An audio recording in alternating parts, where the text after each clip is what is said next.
खुदावंद आपके साथ हो।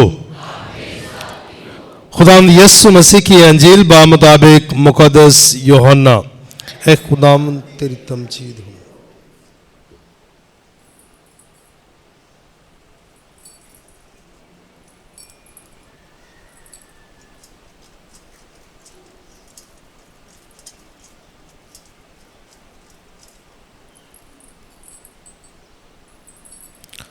उसके 20वें बाब की 19वीं से 31वीं आयत। उसी रोज हफ्ते के पहले दिन शाम के वक्त जब उस जगह के दरवाजे जहां शागिर्द जमा हुए थे यहूदियों के खौफ से बंद थे, यीशु आकर बीच में खड़ा हो गया और उनसे कहा, तुम्हें सलामती हासिल हो। और यह कहकर अपने हाथों और पसली को उन्हें दिखाया। बस शागिर्द खुदावंद को देखकर खुश हुए और यीशु ने फिर उनसे कहा, तुम्हें सलामती हासिल हो। जिस तरह बाप ने मुझे भेजा है मैं भी उसी तरह तुम्हें भेजता हूं। उसने ये कहकर उन पर फूंका और कहा कि तुम रूह कुदस लो। जिनके गुनाह तुम मुआफ करो उनके मुआफ किए गए हैं, जिनके गुनाह तुम कायम रखो उनके कायम रखे गए हैं। मगर उन 12 में से एक यानी तोमा यीशु के आते वक्त उनके साथ ना था। तब दूसरे शागिर्दों ने उससे कहा कि हमने खुदावंद को देखा है।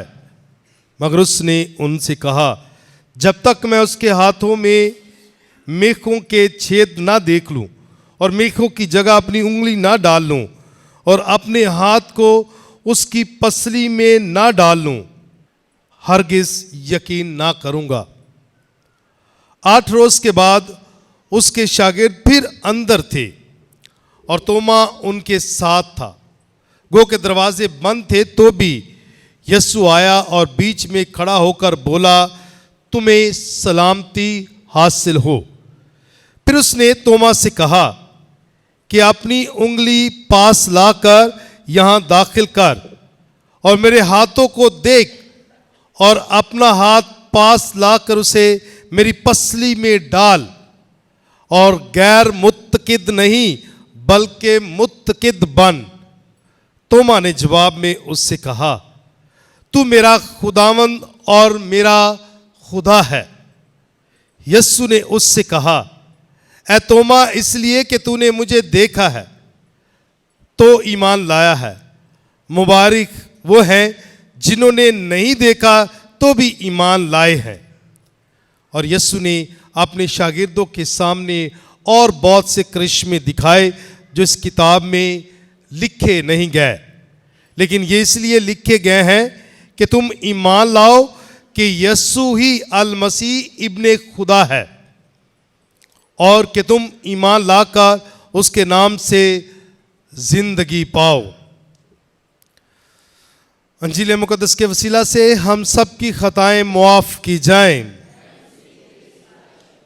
गैर मुत्तकिद नहीं बल्कि मुत्तकिद बन। ये जुमला आज हमारी तीनों तलावतों का महवर मरकज है।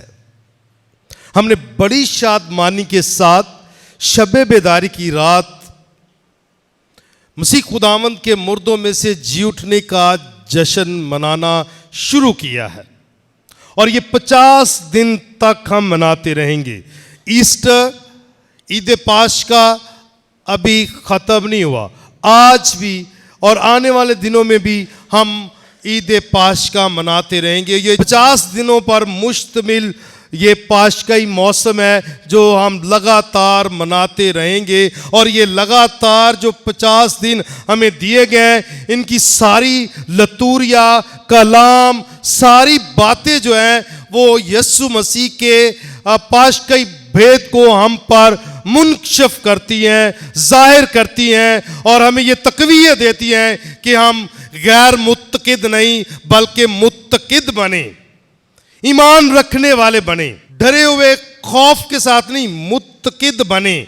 मुत्तकिद बनना, ईमान रखने वाला बनना, ईमानदार बनना, ये है पैगाम पाशकई भेद का, और ख़ास तौर पर मसीह खुदावंद के मुर्दों में से जी उठने का।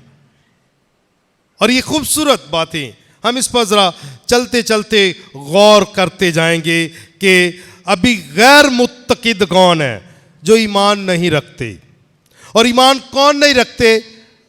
जो यीशु को जानते नहीं, जो यीशु को पहचानते नहीं, जो शरीयत और कलाम को न पढ़ते न सुनते हैं, बल्कि दुनिया की सोचो विचार, फिक्रों और फलसफों के पीछे भागते हैं, जो खुदा की तरफ नहीं बल्कि इंसानों की सोच और अकल की तरफ लेकर चलते हैं। और इर्द गिर्द और रोजमर्रा आप ये सुनते रहेंगे। तो ये गैर मुत्तकिद लोगों के शेवे हैं, और गैर मुत्तकिद लोगों ने ही यीशु को सलीब दी, यीशु के खिलाफ गए, यीशु को कहा कि ये कुफर बकता है, ये अपने आप को खुदा का बेटा कहता है। और आज भी यहाँ उसने, तोमा ने जब ईमान रखा, जब मजबूत हुआ, तो उसको समझे तोमा रसूल ने जो किया वो गलत नहीं है, वो दुरुस्त है, होना चाहिए, छानबीन कर लेनी चाहिए, परख लेना चाहिए। क्यों? क्योंकि ये उस वक्त के लोगों की ये सोच और फिक्र और ईमान था कि मरने के बाद भी एक जिंदगी है, क़यामत है, जी उठने का तस्वर था, रेज़रेक्शन का नजरिया था, उस पर भी ईमान रखते हैं कि जी उठना है। लेकिन मसीह खुदावंद ही जी उठेगा, और वो इतने डर और खौफ में थे कि हर तरफ उन्हें सिर्फ साजिश ही साजिश नजर आती थी। तो उसने सोचो विचार किया कि ये कैसे हो सकता है, और वो थोड़ा सा ईमान में कमज़ोर पड़ गया। लेकिन उसने अपनी समझ बूझ लगाई, और उसने कहा कि जब तक मैं उसके हाथों की मेखों में देख नहीं लेता और अपनी उंगली नहीं डाल लेता, मैं यकीन नहीं करूँगा। क्योंकि वो सर्टिफाई करना चाह रहा था, यकीन करना चाह रहा था, जांच पड़ताल करना चाह रहा था कि भाई दर हकीकत ये वही है। तो जब उसने उसे पहचान लिया तो उसने क्या कहा? ऐ मेरे खुदावंद, ऐ मेरे खुदा। इस जुमले को ज़रा याद रखिएगा, ऐ मेरे खुदावंद, ऐ मेरे खुदा। इस पर हम आखिर पे बात करेंगे। अभी गैर मुत्तकिद पर बात कर रहे हैं, जो ईमान नहीं रखता, जो ईमान में कमज़ोर होते हैं। जो ईमान नहीं रखते, वो ईमान में जो कमज़ोर होते हैं, वो छोटी छोटी बातों के पीछे भागते रहेंगे। सही है, छोटी छोटी बातों के पीछे भागते रहेंगे। हम ईमानदार जो है इन छोटी बातों के पीछे नहीं चलते। तो यहाँ सारी बातें अब गैर मुत्तकिद के लिए, तो गैर मुत्तकिद का कुछ रवैया कैसा होगा, मिजाज कैसा होगा? वो ऐसे ही है कि जैसे एक बड़ा पत्थर पड़ा था और एक बड़ी आंधी आई, तो उससे कुछ नहीं हुआ और बड़ा खुश हुआ कि मेरा तो आंधी और तूफान भी कुछ नहीं बिगाड़ सके। सही? आग बरसी उस पर तो पत्थर को कुछ भी ना हुआ वो इस बात से खुश था, लेकिन आंधी तूफान और आग भी मेरा कुछ नहीं बिगाड़ सके। जब आई बारिश और बहुत ज़्यादा पानी आया तो वो उसमें डूब गया।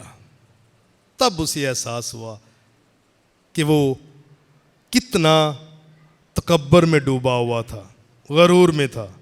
वो समझता था कि मैं ही हूं सब कुछ, मैं ही खुदा हूं, मुझे कोई भी हिला नहीं सकता, मुझे कोई भी फना नहीं कर सकता। सही? और कुछ ऐसा ही मिजाज और तकब्बर मौत का भी रहा होगा कि मुझे कोई हरा नहीं सकता, मुझे कोई फना नहीं कर सकता। और वो लोग वो समझे कि इसे सलीब दो, इसे हलाक करो, मसलूब करो तो बस खत्म, हमें फिर किसी का डर नहीं, खौफ नहीं। लेकिन जब वो मुर्दों में से जी उठा और उसने उस मौत को हरा दिया और उन लोगों की सोच को खत्म कर दिया जो ये समझते थे कि हम इसे कुर्बान करेंगे, हम इसे मसलूब करेंगे, तो इसका सारा मंसूबा निजात और सब कुछ जो सोच यो पैगाम ये लेकर आया है वो धरे का धरा रह जाएगा। लेकिन जब मसीह खुदावंद जी उठा तो वो सारे के सारे अपने तकब्बर और अपने गरूर में फना हो गए, डूब गए, खत्म हो गए। सही है, बात समझ आ रही है ना? गैर मुत्तकिद लोगों का जो तकब्बुर रखते हैं, फख्र गरूर करते हैं कि भाई हम सब कुछ है, हमें कोई नहीं पूछने वाला। भाई है अजीम हस्ती कादिर मुतलिक अल मसीह इब्ने खुदा, वो है जो कहता है क़यामत और जिंदगी मैं हूं, और वो क्या प्यार दिखाता है, क्या उसकी गैर मशरूत मोहब्बत। आज हम इलाही इतवार भी मनाते हैं डिवाइन मर्सी के साथ, और इसमें दो बड़ी बातें हैं, यहां तक मेरे गैर मुत्तकिद और भी बेशुमार मिसालें हैं, मैं उन पे नहीं जाना, मैं दो ही काफ़ी हैं मेरे ख्याल के आज के मुताबिक। गैर मुत्तकिद होना, जो ईमान नहीं रखते, जो अपने तकब्बुर और गुनाह और अपनी बस ज़िंदगी में मगन रहते हैं। तो यहाँ इलाही इतवार को भी हम मनाते हैं, तो इसमें दो बड़ी खूबसूरत बातें हैं जो आज की तीनों तलाफ्तों में हैं। क्या है? एक इलाही रहम, दूसरा इलाही गैर मशरूत मोहब्बत। मैंने लफ्ज लगा दिया इलाही गैर मशरूत मोहब्बत, सही? दो बातें हैं। इलाही रहम क्या? इलाही रहम हमने उस पर गौर व खौस किया, जाना, परखा, और इलाही रहम जो है वो यस्सु का सलीब पर जान देने के बाद मुआफ करना, और फिर तीसरे रोज मुर्दों में से जी उठने के बाद भी अपने शागिर्दों के पीछे जाना और उन्हें आगाह करना, उनके ईमान को तकवीयत देना और यह पैगाम देना गैर मुत्तकिद नहीं बल्कि मुत्तकिद बनो। ये उसके रहम और उसकी जो गैर मशरूत मोहब्बत का जीता जागता सबूत है, इलाही रहम। और इलाही रहम में वो क्या बार बार कह रहा है? क्या बार बार कह रहा है? वो कह रहा है तुम्हें सलामती हासिल हो, तुम्हें सलामती हासिल हो। आज भी अंजील मुकद्दस के मुताबिक दो मर्तबा यस्सु जाहिर हुआ है। एक दफा जब सारे उस कमरे में बंद थे तो वहां तोमा नहीं था, फिर एक दफा उसी कमरे में वो सारे बंद थे तो तोमा भी उनके साथ था, और मसीह खुदावंद उनके दरमियान आके खड़ा हो गया। क्या कहता है? कि तुम्हें सलामती हासिल हो। और ये उसके इलाही रहम का जीता जागता सबूत है कि तुम्हें सलामती हासिल हो। और सलामती सिर्फ ज़हनी नहीं, नफ्सियाती नहीं, दिली नहीं, बल्कि हर एक तरीके से वो सलामती देना चाहता है हमें। वो सलामती जो खुदा ने अदन में आदम को दी, वही कुर्बत जो अदन में बाप ने आदम को दी। उसने अपना रूह उसमें फूंका और वो जीती जान हुआ, यानी कि उसकी जिंदगी के हर कोने और हर पहलू को उसने अपने इलाही रहम से भर दिया, माला माल कर दिया, बागी अदन उसके हवाले कर दिया और उसे अशरफुल मखलूकात का दर्जा दे दिया, हर एक चीज पर हुकूमत करने का जज्बा दे दिया, इख्तियार दे दिया, सब कुछ उसे सौंप दिया। और आखिर में उससे गुनाह हुआ तो वो अदन से रवाना हुआ, और बेटे ने आकर सलीब पर जान देकर और तीसरे रोज मुर्दों में से जी उठकर उसने दोबारा क्या किया? वही इलाही रहम एक बार फिर उस आदम में भर दिया जो गुनाह की वजह से उससे दूर हो गया था, निकल चुका था, और उसने उसमें भर दिया ये कहकर तुम्हें सलामती हासिल हो, तुम रूह कुदस लो। उसने रूह कुदस से, उस इलाही रूह से भर दिया, वही जिंदगी दोबारा लुटा दी जो बाप ने अदन में आदम को दी, और गुनाह की वजह से मौत वहां दाखिल हुई, और यहां यस्सु ने मौत पर फतह हासिल करके उन्हें दोबारा फिर सलामती दे दी और अपना रूह से दे दिया, उनमें भर दिया, उनकी जिंदगी को अपने इलाही रहम से माला माल कर दिया। और हम भी उसके रहम से माला माल हैं, भरे हुए हैं। बस बात किस चीज की है? कि इसमें हम मुत्तकिद हो जाएं, ईमान में मजबूत हो जाएं, हम दोबारा जी उठे हैं, हम दोबारा जिंदगी रखते हैं, वही जिंदगी जो अदन में इब्तिदा में खुदा ने आदम को दी थी। इलाही रहम भर दिया उसमें। और गैर मशरूत मोहब्बत की इंतहा देखो, कि उसने अपना इकलौता बेटा बख्शा और बेटे ने अपनी जान देकर हम सबको बचाया, और आज भी वो उन पर जाहिर होता है और उन्हें जिम्मेदारियां देता। गैर मशरूत मोहब्बत है। असी ते नाराज हो जाइए तो किसी ना दोबारा बोलते ही नहीं है कि नहीं? अच्छा, वैसे तो मैं सवाल इतों ही शुरू करना सी अपना पैगाम। मैंने पैगाम दिया था जुमे को भी और शब बेदारी की रात को कि जाके की करना है, एक दूसरे नाल सुलह करनी है। कोई है ऐसा खानदान जिसने वाकई सुलह की हो? कोई है ऐसा भाई जिसने अपने भाई से माफ़ी मांगी हो? कोई ऐसी बहन जिसने अपनी बहन के साथ आपकी सस नाल ही सुलह कर ली होवे? हाँ, 2-3। हाँ, चलें, शाबाश। ये पैगाम, ठीक है, ये पैगाम है। और यहां देखो यस्सु क्या कर रहा है, माफ करके फिर वो अमली तौर पर उनके पास जा रहा है। महज अल्फाज नहीं कहा बाप इन्हें माफ कर, क्योंकि ये नहीं जानते कि क्या करते हैं। वो अमली तौर पर कर रहा है जो करना है। तो वो गया उनके पास और उन्हें बचाया, तुम्हें सलामती हासिल हो। फिर यहां तक कि उसने कोई शिकवा नहीं किया कि मैं मसलूब हुआ हूँ, तीसरे रोज़ मुर्दों में से जी उठा हूँ। सारी तरफ, हर तरफ शोर शराबा है, हर कोई यही कह रहा है कि भाई मसीह खुदावन जी उठा है, और तोमा कह रहा है कि जिन्ना तक मैं वो ज़ख्म वेख ना लवां तो अपनी उंगलियां पा ना लवां, मैं यकीन नहीं। तो यस्सु यहाँ नाराज़ हो सकता था ना? नहीं, वो नाराज़ नहीं हुआ। ये है उसकी गैर मशरूत मोहब्बत। उसने आकर उसके ईमान को और तकवीयत बख्शी और मजबूती अता की। और उसने क्या कहा? तोमा ने क्या कहा? ऐ मेरे खुदावन, ऐ मेरे खुदा।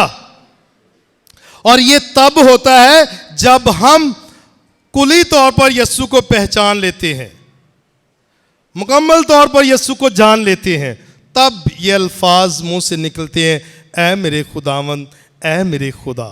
पहचानना। और ये पहचान कब होती है? जब हम ईमान में मजबूत होते हैं, जब हम मुत्तकिद होते हैं, तब जाकर पहचान होगी।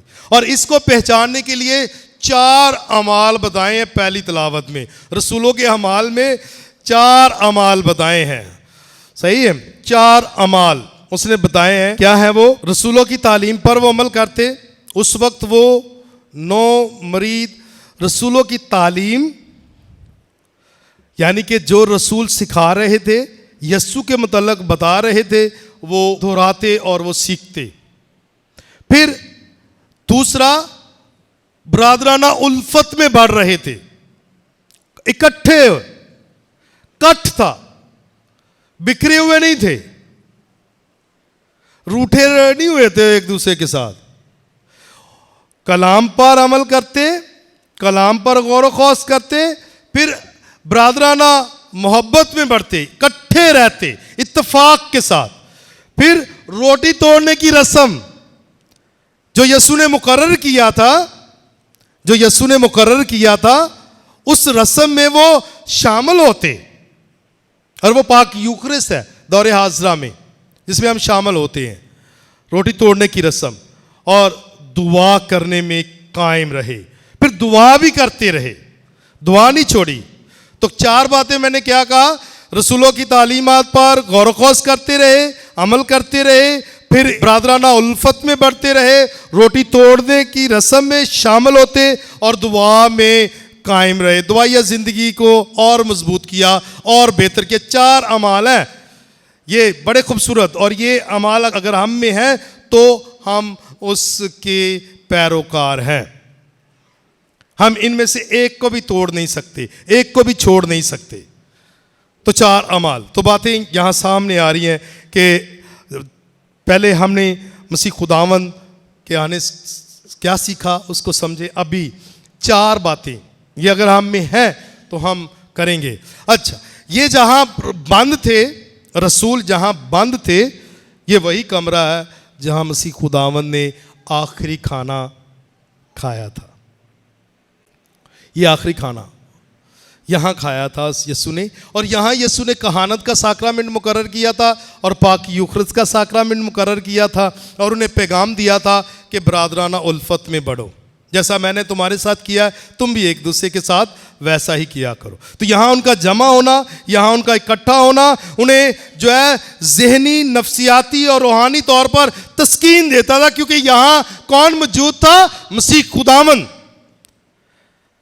क्योंकि यहाँ यीशु आखिरी दफा उनसे मिला, ऐसे ही यहाँ जिस कमरे में वो बंद थे, और वो वहाँ रोटी तोड़ने की रस्म में शामिल होते, रोटी तोड़ते। और फिर और एक खूबसूरत आगे चल के क्या किया उसने कि वो सब कुछ अपना इकट्ठा करते, और वहाँ इकट्ठा करने के बाद उसे तकसीम करते, गरीबों में जो ज़रूरतमंद थे उनमें बांट देते। उनकी अमली ज़िंदगी, सही है, उनकी अमली ज़िंदगी ये बहुत नुमाया है, सही, अमली ज़िंदगी में ये बहुत ज़रूरी है।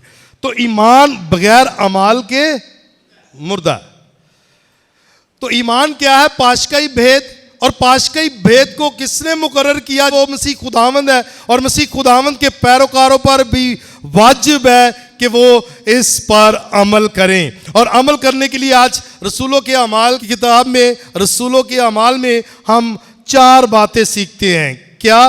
पहली कि अंजील पर गौर ख़ौस करें, पढ़ें, ध्यानो ज्ञान करें। फिर हम बरादराना यानी इकट्ठ, कैनोनिया, इत्तेहाद, ख़ानदान और इत्तेफाक में बढ़ें। फिर रोटी तोड़ना यानी पाक यूखरिस्त में शामिल हो। पाक यूखरिस्त में जब हम शामिल होते हैं तो यीशु को हासिल करते हैं। फिर अपनी ज़ाती, उसे पर्सनल प्रेयर कहते हैं, ज़ाती दुआ, घर में बैठ के भी दुआ करें और गिरजाघर में आकर भी दुआ करें। फिर जाकर हम यीशु के हकीकी पैरोकार होंगे, यीशु के हकीकी पैरोकार होंगे। और ये सारी बातें जो है मेरे ख्याल के मुताबिक अगर इंसान में मौजूद हैं और इंसान इन पर अमल करता है, तो जब इंसान इन पर ईमान के साथ अमल करता है तो फिर वो मुकद्दस फ्रांसिस ऑफ असीसी बन जाता है, जिसकी जिंदगी में सिर्फ एक ही लफ्ज था, ऐ मेरे खुदावंद, ऐ मेरे सब कुछ। यहां तोमा रसूल ने क्या कहा? ऐ मेरे खुदावंद, ऐ मेरे खुदा। लेकिन जिसकी जिंदगी में ये सब कुछ नुमाया आ जाता है, ये 4 बातें जो मैंने अभी बयान की, वो उसकी जो अपनी अमली जिंदगी में उनको बार बार दोहराता रहता है, करता रहता है, तो वो क्या बन जाता है? मुकद्दस फ्रांसिस ऑफ असीसी, जिसने कहा ऐ मेरे खुदावंद, ऐ मेरे सब कुछ, मेरा सब कुछ मेरा खुदावंद है, मुझे और कुछ नहीं चाहिए, मेरा सब कुछ मेरा खुदावंद है। जब मेरे पास मेरा खुदा है, जब मेरे साथ मेरा खुदावंद है, मुझे किसी चीज़ की ज़रूरत नहीं, मुझे किसी का डर नहीं, मुझे किसी का खौफ नहीं, मौत भी मुझे डरा नहीं सकती, बल्कि मैं मसीह में ज़िंदा हूँ, मसीह मुझ में है। और जब मसीह मुझ में है तो मैं कैसे हार सकता हूँ, मैं कैसे पीछे रह सकता हूँ? मैं तो उसके साथ साथ चलूँगा जिसने मेरी खातर अपना बदन और खून दे दिया, और जिसने मेरी खातर मुर्दों में से जी उठकर मुझे एक नई उम्मीद अता की कि इसके बाद भी एक जिंदगी है, जो आज पत्रस बयान करता है अपने खत में। क्या नई उम्मीद उसने दे दी? उसने खूबसूरत अल्फाजों के साथ आज की अगर हम तलावत को बगौर पढ़ें तो उसमें पहली आयत में लिखा, हमारे खुदावंद यीशु मसीह का खुदा और बाप मुबारक हो, जिसने हमको अपनी बड़ी रहमत से यीशु मसीह के मुर्दों में से जी उठने के वसीले से जिंदा उम्मीद के लिए असरे नौ पैदा किया। जिंदा उम्मीद के लिए असरे नौ पैदा कर दिया। हमें उसके शुक्रगुजार रहना चाहिए। इस जिंदगी के बाद भी एक जिंदगी है, ये है जिंदा उम्मीद। उसने हमें असरे नौ पैदा कर दिया। हमें डरने की ज़रूरत नहीं, घबराने की ज़रूरत नहीं, बल्कि तोमा रसूल के अल्फाजों को अपनी ज़िंदगी का महवर मरकज़ बनाने की ज़रूरत है। ऐ मेरे खुदावंद, ऐ मेरे खुदा। और मुकद्दस फ्रांसिस और आसान कर देता है कि तुम ये कहना शुरू कर दो, ऐ मेरे खुदा, ऐ मेरे सब कुछ, मेरा सब कुछ मेरा खुदा है, मुझे किसी चीज़ की ज़रूरत नहीं। जब ये भरोसा, जब ये ईमान, जब ये हमारा एहसास और हमारा यकीन यीशु पर होगा, खुदावंद पर होगा, तो हम हमेशा ज़िंदगी की मामूरी और फरावानी में बढ़ते रहेंगे। ये है आज का पैगाम आपके लिए और मेरे लिए कि हम इलाही रहम और इलाही गैर मशरूत मोहब्बत का गहरे तरीके से तजर्बा करें। कलाम पर गौर खोज करने से, बरादराना उल्फत में बढ़ने से, पाक मास में बाकायदगी के साथ शामिल होने में और दुआया जिंदगी में मजबूत होते हुए हम यीशु में बढ़ते जाएं, चलते जाएं और यही कहते जाएं, ऐ मेरे खुदावंद, ऐ मेरे खुदा, ऐ मेरे खुदावंद, ऐ मेरे खुदा, क्योंकि यही सब कुछ है और इसी से ज़िंदगी मिलेगी और इसी से हम सब कुछ हासिल करेंगे। आए पूरे ईमान के साथ उसकी पैरवी करें जो ज़िंदगी का खालिक और मालिक है, जो मौत पर जलाली फतह हासिल कर चुका है और जो हमें भी ज़िंदगी देना चाहता है, और ज़िंदगी वो जो कसरत की ज़िंदगी है। तो आए उससे हासिल करें जो बुला रहा है कि मेरे पास आओ, मैं तुम्हें हमेशा की ज़िंदगी अता करूँगा।